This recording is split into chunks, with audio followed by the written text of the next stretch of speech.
I hear from a lot of makeup artists who are just starting out their careers and they are completely overwhelmed when it comes to what they need in their first kit. So if you're there yourself, or maybe you've taken a break from working and you're just getting back into it, this episode is for you. I'm going to go over some do's and don'ts when it comes to kit building. And more importantly, I hope I'm going to give you some guidance and a kit building strategy to follow so you're able to make good financial decisions and decisions that you can be confident in when it comes to purchasing stuff for your kit, so you can get out there and work and practice as soon as possible, because that should really be your main goal when you're building your first kit. Thanks so much for joining me today for this podcast. My name is Angie. I'm your host and I'm a full-time freelance makeup artist. So let's get into it. So when it comes to building your first kit, I have to say I'm actually so glad when I first started there really wasn't social media. The internet didn't exist as it does now. I wasn't being influenced by everyone and everything on a daily basis like so many of you are right now. I was essentially really only influenced by working professionals and what they would share in magazines or what I saw on their makeup stations on TV. So it was a lot easier for me to build my kit when I did. It was still challenging because I had no help from anybody else. I had no guidance. I didn't have anybody that I could ask about anything. But I think now just the sheer volume of makeup that is being advertised to us daily is insane. And I think all of the stuff on social, all of the advertisements, all of the tutorials, I think it's just really taking us further and further away from remembering what's really important when it comes to building your kit, and in this case, building your first kit. I wanted to structure this episode with a list of do's and don'ts, but I think it's going to be best to start with some bigger picture things that I want you to remember about building your kit and definitely come back to. So the first thing is your kit is going to be the biggest financial investment you're going to make in your business. As I've said, and you've probably heard me say this repeatedly, it takes money to make money in this profession, and your kit is where the majority of that spending is going to start, or investing, if you want to put it that way. I think it's safe to say in your first year, you're probably going to be spending a few $1,000s on your kit. Now, keep in mind, I'm Canadian, living in Canada, so the numbers that I'm going to be throwing out here, I'm thinking about this in Canadian dollars. I did some quick math, and of course, these numbers that I'm about to throw out, it really depends on where you're located, what you have access to, the type of work you're going to be doing, if you already have a base kit from school or not. So there's lots of room for movement with these numbers, but I think when I did a quick calculation, I would say over the first year, you're probably going to be spending between $3,000 and $5,000 on your kit. And I do think some of you are probably going to land between that $5,000 and $7,000 range, because you have to think about the cost of cosmetics is higher, the cost of shipping is higher. There's all your lighting, the cases for your kit, your disposables, all the non-makeup related items that you need, buying products for specific jobs and shoots in addition to what is in your kit. This is something you're going to have to do. Some of you listening right now may be having a heart attack. Some of you maybe have already done the math yourself. And I think if you're doing it right and you're prepared, that's the range in terms of what you're going to be spending, because really for me, and there's probably a lot of people listening that are new to me and new to how I educate and speak on the industry, but I really think especially nowadays, because this industry is so competitive, there's so many of us, for you to really stand out, you do have to be prepared. So that means just investing more in your kit. And as we get into this with the do's and don'ts and just more information that I'm going to share with you, I think hopefully you'll get on the same page as me and you'll understand where I'm coming from. Now, I did mention if you've already gone to school for makeup, you'll probably have some sort of base kit that they've provided for you. And from what I've seen with a lot of the more popular makeup schools, the kit is a good starting point, but it's not going to be a kit where you can just graduate from school and the next day head to set for a job. There's going to be more that you're going to have to invest, but purchasing a kit from a school program or a course, it is going to give you a bit of a head start because it's already going to be curated for you. Hopefully the brands that they've included are good brands, and there may also be a pro discount attached to your school program, or after you finish your school program, you'll be able to get a pro discount. So that of course will affect how much you're going to be investing, but this is just the first thing I wanted to start with to get you thinking about numbers, how much you need to invest. If you're thinking about working full-time as a makeup artist, you want to be saving money for this initial investment. The second sort of big picture item will help you better understand that first range of numbers that I threw out, that $3,000 to $7,000. The money that you invest in your kit is not just money on supplies, because you also have to think about it as an investment in your training and education, because part of working in this job is learning how to use different products, because not every product is going to be great for every job. And the only way to find that out is through buying product and trying different things. So you have to spend money to learn which products you like and which you don't. So think of part of that initial investment in your kit as a training and education expense. The third thing I want to remind you of is that you actually don't need a lot of product in terms of volume, but you will need variety in your kit. So what I mean by that is it's better to buy 10 small bottles of foundation, different types of foundation, different shades, than it is to have 5 really huge bottles because they're on sale or whatever. Because you really don't need a lot of makeup per face. So I hope you'll keep that in mind as you're shopping as well. I would encourage you to think of your kit as an employee of your business.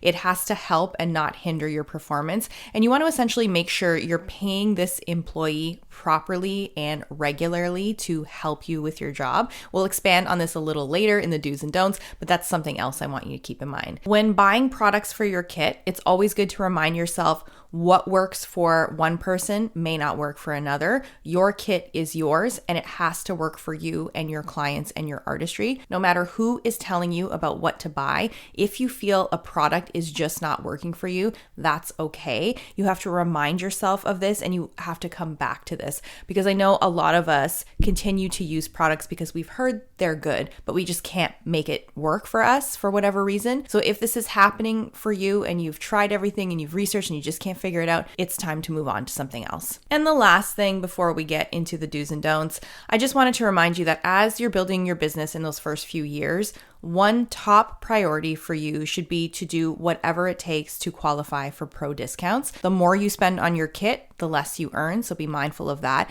And we really want to continue to support other professionals in our industry and put money back into the brands that support us. And I think that's super important. But now let's get to the fun part. I'm going to list off a bunch of do's and don'ts. And I think after looking at this list, there's probably more do's than don'ts, but that's okay because I think the end result will still be the same. Hopefully this will still be helpful for you. So do get comfortable with uncertainty. This is, I would say, a general rule about working in this job. It's full of uncertainty. You won't be able to anticipate every product you're going to need if something goes wrong. This is all part of the learning process. Mistakes are going to happen. You're going to wish you had something in your kit that you don't, and that's okay. Everyone goes through this. But what's important is that if you need a product that you don't have in your kit, you really only should be making that mistake one time and learning from it. I do hope that a lot of my content will save you some of those mistakes, but you're going to make them anyways. You can also minimize this uncertainty when you have good training in the fundamentals.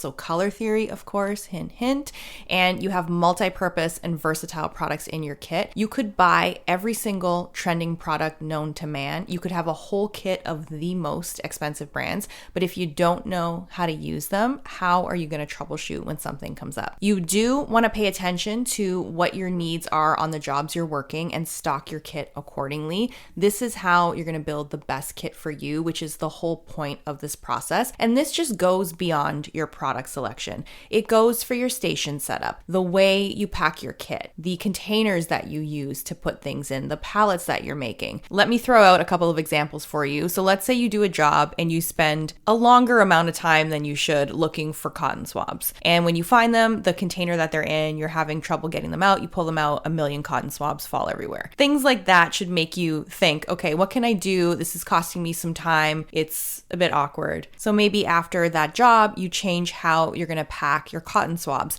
Maybe you'll take a few and just set them out on your station so you're not spending time or wasting time looking for them while you're working. That's one example. Another example would be, let's say you've been trying to make a cream blush work and you just can't get it to work. You're finding it too difficult. Maybe you think it's like pushing your foundation around. Maybe you want to try a different formulation or something more liquid. That's something you're going to want to invest some money in so you can find the right product for you. Or maybe the foundation you're currently using has too much coverage and you need a more sheer option. These are all things you need to pay attention to when you're out there working. You need to be efficient and you need your products to perform well. So pay attention to all those little things. This next do is kind of related to the previous thing we just talked about. Do make sure sure your products help and not hinder you. Your products need to make you look good on the job. If you're struggling with something you purchase in your kit, you've done research as to how people use that product and it's still not working for you, move on and try something else. You definitely want to track your spending and save your receipts. This is something you should be doing anyway for your accounting and your taxes, but also when you review what you spend every couple of months or at the end of every year versus what you're earning, this is a great way to limit unnecessary spending on different kit items. Do invest in products that come in palettes with a good shade range. This is especially important when you're first starting, and you want to make sure you also incorporate a range of textures and finishes, specifically with your foundations, concealers, and lipsticks are kind of easy to adjust, but a good lipstick palette will help as well. This will help you show up to jobs prepared, and it will also help you figure out what shades you use more often and which shades you don't. Then when you go to refill or purchase a different product, you'll know what you need more of, what you're using, and what you aren't. You do want to make sure you're shopping with brands that have affordable shipping. So if something's just too far away from where you live, you've got to try something else. If you can take advantage of free shipping without spending excessively, that's going to be helpful. And you have to get over just buying what is trending because you need to have it. The great thing about this industry right now is that there is an abundance of really good products that are accessible at different price points, and you should be, in most cases, making decisions that are financially responsible. So if you have to refill something, for example, you can do that without bankrupting yourself on shipping charges. Do buy things in person unless you absolutely cannot based on where you live. Shopping in person always gives you a better idea of undertones, the shade range, texture. It can kind of give you some hints about the performance of the product. And sometimes shade ranges online, even though there's some brands doing great photos of their products, great swatches. There's certain information that you just can't get from a picture of something versus actually seeing it and trying it. And you want to be making well-informed decisions about what you buy for your kit. You do want to prioritize purchasing products that help you work hygienically. This should be at the absolute top of your list. And if you don't know the first thing about working hygienically, check the show notes. I've got an online course for you, but always think about hygiene before you purchase anything. If you can, you do want to save your biggest shopping for pro shows or pro events where you can take advantage of discounts that you might not qualify for, especially at the beginning of your career. So you can also see and feel the products you want to buy. You can talk to other working professionals. This is a great atmosphere to shop in. With your foundations and concealers, you do want to purchase pre-made palettes, and you should also be purchasing adjusters and correctors. You'll want to include some brands that just make individual shades so you can try different things and have a variety of finishes and textures in your kit. This is something you need to do. You need to experiment, but purchasing those pre-made palettes is going to be very helpful. And when you do shop standalone shades, unless you're familiar with the undertones of your clients and what you use a lot of, you should be purchasing foundations with a neutral undertone, and then you can adjust as necessary. Neutral undertone foundations, concealers, they're really just so much easier to manipulate than, for example, using something that's super warm in undertone and trying to make it really cool. Unless you're like a color theory wizard, you're probably not going to be able to execute this easily and quickly on the job. So start with neutral and go from there. And in terms of the types of foundations you need in your kit, what coverage, don't overthink it. You need something that can be a light or sheer coverage. You need something that can be a light to medium coverage, and you need something that's going to be a fuller coverage. So this could mean 3 different types of foundation altogether. It could be 1 or 2 different types that you can manipulate and sheer down or build up easily. So don't overthink that. You just need light, medium, and full. That's always what has worked best for me. And of course, in the show notes, I will include a link to what I'm currently carrying in my kit so you can get a better idea of that. And before we move on, I'm sure you're wondering why I'm not calling out specific products, and that is because the artists who follow my content, who listen to this podcast, they're located worldwide. And I know it can be a bit confusing, and I don't want anyone making decisions based on what I'm currently using in my kit that may cost them like an insane amount of shipping based on where they live. I'm always very transparent about the products that I use, but I think what I wanted to do for you in this episode is just give you general guidelines to follow, and you can do your research based on what's available where you live, based on speaking to other artists in your market. Maybe you're going to go to some pro shows, and I think that's a better way to approach than just listing all of my favorite products that I love that people might not be able to purchase where they live. Or it could be that you're interested in pursuing a career that is completely different and you have different aspirations. That's why I didn't want to get into specifics. I just felt it would be better to just give you more general advice that anybody living anywhere could use and apply to building their first kit. Okay, here is a very important don't. So do not depot anything until you've been working or practicing for a while, or unless something very obviously needs to be depotted for hygiene reasons or just ease of use. And these products can be easily depotted because the cost of depotting, including your time and materials, is so extreme. The issue that I have with it is, firstly, the cost, your time and your money. The cost of doing this job is already insane. When you're new to makeup artistry, part of building a kit that works for you is not only your product selection, it's not only the cost, but it's also how easily you can use the products. This means, how you set them up on your station. If you're depotting them, they have to be in palettes or packaging that makes sense for how you like to work with the product. There's also the cost of damaged product that you're going to 100% have to deal with, because depotting damages a lot of products, especially if you're new and you're not used to doing it. You're also going to have to invest in materials to depot properly so you don't break product. So there's just a lot of time and effort that goes into this. And why would you want to spend more money on products that you're not even sure if they're going to work for you, if they look the way you want them to on camera? So that's something I want you to consider. And I know it's hard to fight the urge because we see all these videos all the time, but I do want to encourage you to just show some restraint with that until you're very certain that the products that you're purchasing are going to work for you and you are going to use them, and they're going to work for you once they've depotted. So how they function in their new packaging is going to help you carry less, work faster, and it's also still going to look good because clients just sit and look at our kits all day when they're sitting in our chair. And some of the product, once you depot it, it doesn't look as good as it did in the original packaging, or it gets dirty. So when you do depot, there's also going to be extra time on the back end making sure you're cleaning these things regularly every week, every job sometimes, especially with powders. You want to make sure that the packaging is very easy to clean. And speaking of cleaning, you want to make sure when you are depotting, if this is something that you decide to do, that you are doing so hygienically. I see videos online that make my skin crawl. I would die if someone put makeup on my face that was depotted in the way that I see on social media. I see so many of these videos and I just can't believe people are doing this and think it's okay, and then they're actually putting it out on social. But anyways, working hygienically starts before you get to your job. It starts with how you handle the items in your kit.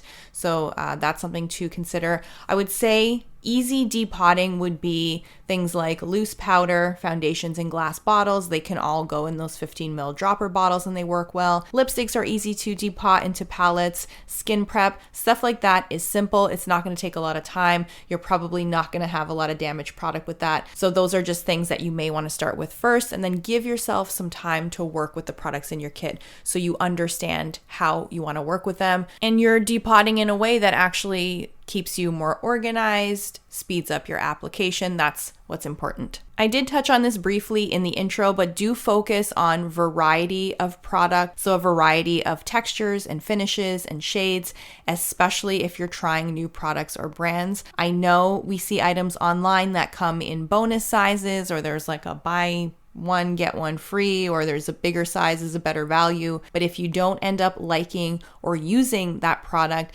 it's better to buy 3 different products you can try and experiment with over one giant bottle of something that you may or may not like. This is another really important one. Do spend money on products that can help where your artistry is weakest. And by that, I mean, if you struggle, let's say working with deeper skin tones, buy more shades of foundation or concealer in those deeper tones so you don't get stuck. The job of a professional makeup artist is to be able to work on all skin tones and have products suitable for all skin tones. So if you aren't comfortable with certain undertones, maybe it's deeper skin, maybe it's olive undertones, undertone. Maybe it's really fair skin. Double down on purchasing more products for those undertones so you can still do your job even if your training and your color theory knowledge is not quite there yet. Because at the beginning of your career, you need to take every opportunity you can to prove yourself and build a good reputation so you can create that momentum and create more opportunities for yourself. So if you show up to a job with more options than you might need, at least you're prepared and you don't hurt your reputation. Let's say you're terrible at picking lipstick shades, for example. I know a lot of people do struggle with this. Buy a bunch of different palettes of different shades of lip colors from pro-friendly brands, because they do exist. And then you have a variety to choose from, and you can actually have your clients look at the lipsticks with you and say, which one do you like? What do you like to see yourself in? What lipstick shade is similar to the one that you use? It's just a very easy way to ensure you can deliver when you're on the job. And remember, it's not always going to be like this. And that huge investment at the beginning of your career is going to pay you back, because you won't fall short on a job. You won't look unprepared or like you don't have the skills. Part of this investment is to make sure you are prepared for the job. So wherever you are feeling not as strong in your training, if you're a little bit nervous or uncomfortable, just really make sure your kit is stocked with products that can help get you through that. Do not buy 5 shades of foundation and think that is going to be enough for a pro kit, especially when you're newer. Unless you're like a color theory makeup application prodigy, which maybe some of you listening are, and that's great. But for most of us, and I'll really make sure you guys hear me when I say this, it's all about being prepared. And if you are even just the least bit unsure of your color theory training, the 5 shades of foundation is not going to cut it. Now, I know schools do provide smaller kits, so sometimes people just have to use what they have from school. I also know newer MUAs see more experienced MUAs working with just a few shades and some adjusters, and there's the impression that this is just how you work as a pro artist, so people try to, mimic that in their own kit, but really it just comes down to making sure you're prepared. With my own kit, I have a very extensive shade range, not because I don't understand color theory and I don't want to use it, but sometimes it's just faster to have the foundation shade ready to go. And because my clients expect so much of me in such little time based on where I'm at in my career, sometimes I don't have time to spend a lot of the application mixing and adjusting, and it's just faster for me to have a wide range of shades. So this is an example of I have built my kit based on what works for me. But I would say just generally, if you are starting out, incorporate different shades. Don't just stick with 4 or 5 shades and try to do your best and figure it out on the job. I think our industry is so competitive right now, and I really want you to make sure you're taking advantage of every opportunity you have to make a good impression on people. And I think that's done when you are prepared. And I don't think, if you're a newer artist, having only 5 foundation shades and some correctors and adjusters, I don't think this is everyone's best attempt at being prepared for a job. Just my opinion. Of course, you have to do what you feel is best for you, but this is just some information I hope you'll think about. I will speak from just my own experience. I think my makeup brushes are the biggest cost in my kit, and also my complexion products. So that's where I invest the most money in my kit. And I think you'll find the same, because to be honest, the complexion piece of our makeup application, the foundation match, how it looks on camera, the level of coverage, all of that stuff, nothing will kill your reputation faster than a foundation that doesn't match. It's the first thing people see. The way cameras are now, even just a phone camera, it's very visible on camera. And it's just the one basic thing you have to make sure you are nailing. Other things you can kind of figure out and troubleshoot. But if that foundation is off, or the complexion is off, or the concealer shade is off, this is going to be, it's really tough for people to forget about that when they work with you. It's something I know even clients that I've had, they've dropped makeup artists in the past because the foundation just always did not look quite right. So it's just a really important piece. So for me, my brushes and my complexion products,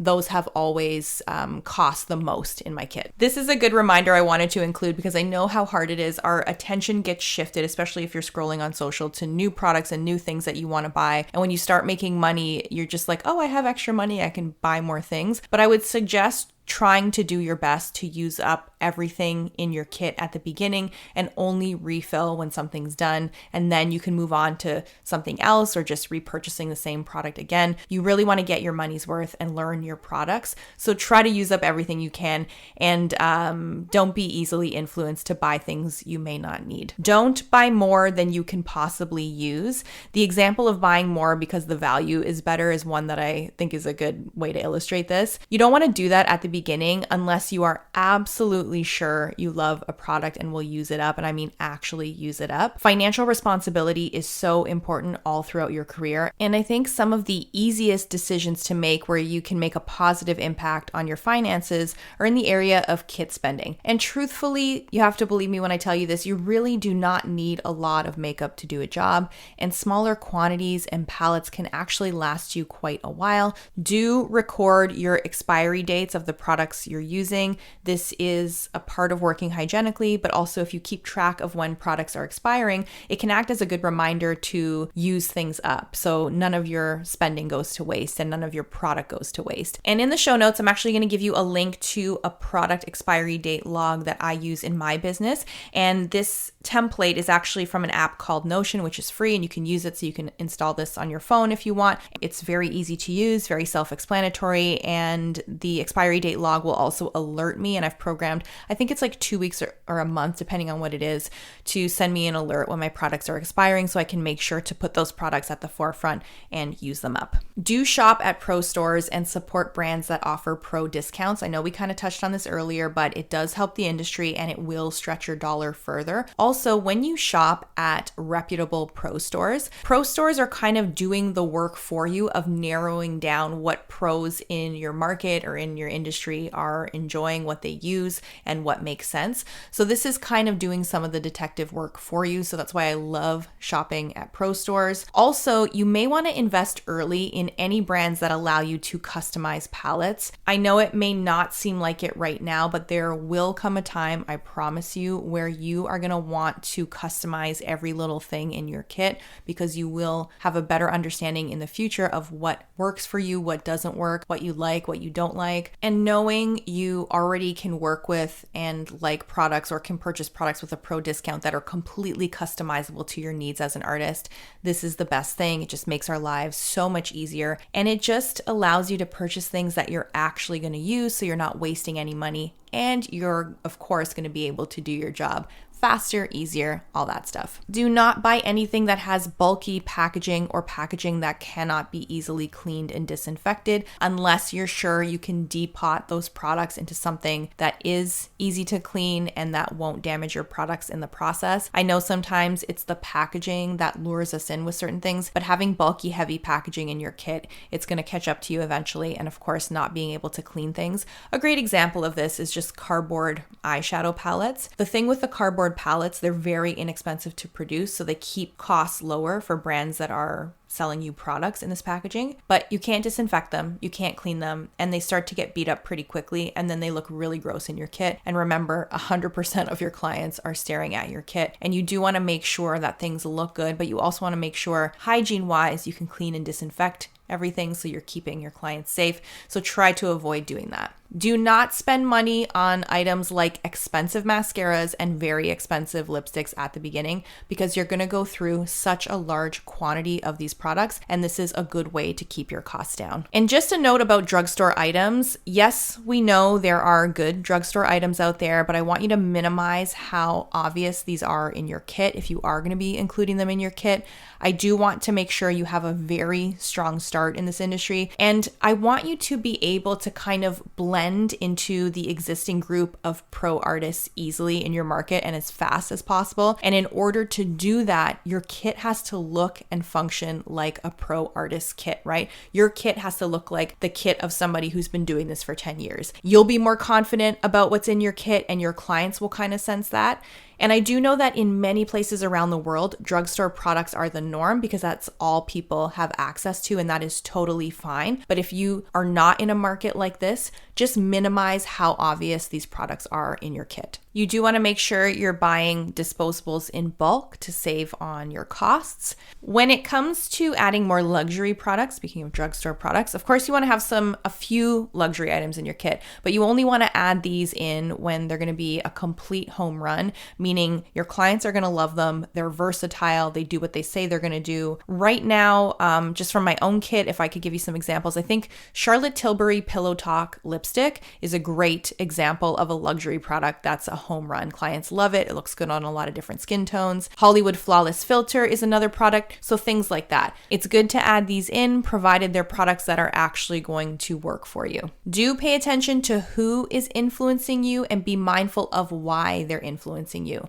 I would prefer that you be influenced by a working artist where you can actually see that they're using the products they say they are and doing the work that you want to do versus someone who is just maybe an influencer or doing affiliate marketing for a brand, meaning they're just getting paid to say something is great, but they aren't actually using the product in practice or using the product in a way that you would use the same product. I know it's easier said than done, but just try to be more mindful. And something I did want to make clear on this topic, if I mention anything, any product, lighting system, I don't know, bag for my kit, whether it's in an email, post, podcast, it's something I have used or am currently using myself and would recommend. I do have a couple of brands and retailers that I have affiliate codes for, but I currently do not have any brands paying me directly for content at this point, and I do hope that changes, but I want you to know that I would never talk about something or advertise something that I would not use myself. Now, this doesn't mean that everything I like and use and talk about is going to work for you. Remember, I've been doing this for